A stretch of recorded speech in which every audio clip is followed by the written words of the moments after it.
Hello everyone, this is a new series I've come up with called Mystery Game Review. Here I'll be reviewing a game step by step whilst keeping the title a secret till the very end. Here's a few interesting facts to get you started. If you can guess the game after this, I'll be very impressed. The game was released worldwide in October 2009 for the PlayStation 3, Xbox 360 and PC. However, a remastered version was released for Microsoft Windows, PlayStation 4 and Xbox One on April 3rd, 2019. The art style in the world. The art styles have always caught my eye, especially growing up. As this game has iconic cover art, you'll know what I mean when I reveal at the end. The game is post-apocalyptic and largely set in a barren wasteland, and by modern standards the environments are lacking a little bit. You do go to more interesting places later on in the game, but a big chunk is set in the desert with not a lot happening. There's some interesting monsters and enemies, but compared to some of the games we get now, and especially some of the games later on in the franchise, obviously could be better. Especially in the DLC. The DLC I thought was very good, and the remastered version I played included all that, especially two of the maps. Very fun, very interesting. Enjoyed them a lot. For the visuals and the art style, I think it still holds up today. Cell shaded was a great choice, even in 2025. I think you play it, enjoy it, and really have a good time. Anyone brave enough to guess yet, let me know in the comments. Gameplay. The gameplay at the time was brilliant. It is starting to show its age a little bit now. The more modern games improve on it a lot.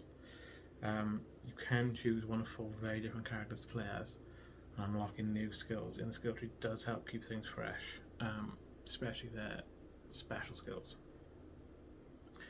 What really does help keep everything fresh though is the large variety of guns that you unlock, and it is actually credited in the Guinness World Book of Records for having the largest arsenal of weapons available, and that is quite a big clue. I think a couple of people might get it from there. Characters and story. Now, I think this game and the others really shine with the side characters and the humour. I think the humour in this game is dated a little bit. It does still get a laugh out of me. I definitely found it funny when I was younger, but I think you can still play it now, and I would laugh and enjoy yourself. The story is interesting, and it did keep me at least interested in what everyone was searching for so frantically, and there's another clue up until the very end, but I do think that the ending does let it down quite a bit. It's quite abrupt, anticlimactic. You fight some quite interesting bosses all the way through, and they all get quite cool introductions, and the very last boss then is a bit of a letdown, if I'm totally honest with you, which again does get better in future games. The DLC, again, I thought the missions they send you on were interesting and fun. I enjoyed them a lot. The DLC doesn't actually address much of the story, but overall really enjoyed it, really recommend that. And then this is the last chance before I reveal it. I'm going to reveal it in 3, 2, 1. The game I've been talking about is Borderlands 1 Game of the Year Edition. Anyone who got that, well done. Let me know in the comments if you did. Now, would I recommend playing Borderlands 1 in 2025? Yes, I would. Even though it has quite a few shortcomings, I still think it's a very enjoyable game. And I think it pushed the looter shooter genre on a lot, especially at the time. The art style still looks really good.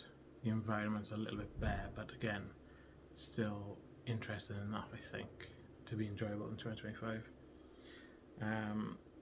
And also it can be grabbed cheap nowadays. I got mine in a Steam sale as part of a big bundle for all the games, which was a bargain. I think it was about 25 quid for all of it. Some games I finished, again, some games I haven't, but let me know which ones are worth finishing, which ones aren't. And one thing the game's really good at, I think, is they give very good callbacks and nods to the previous games. So in 3, characters will pop up from 1 and 2, and obviously it just increases your enjoyment the more you know, and actually the story beats are impacted more when you know people from the previous games, which I think are really cool. If this is something you'd like to see more of, let me know in the comments, and any advice to make the videos better. At the moment it is just a little corner in my spare bedroom with just my phone on a tripod, but one day maybe I will look into editing more, but I'm so busy that if I waited until it's perfect, I'd never release it, and then they would just eat away at me for not releasing it. I'm hoping to get a ring light to maybe help the lighting a bit, because I know the shadow of my cap is getting in the way. If you did enjoy it, leave a like or a subscribe, would be much appreciated. Let me know what you enjoy and what to keep doing. And other than that, have a good evening.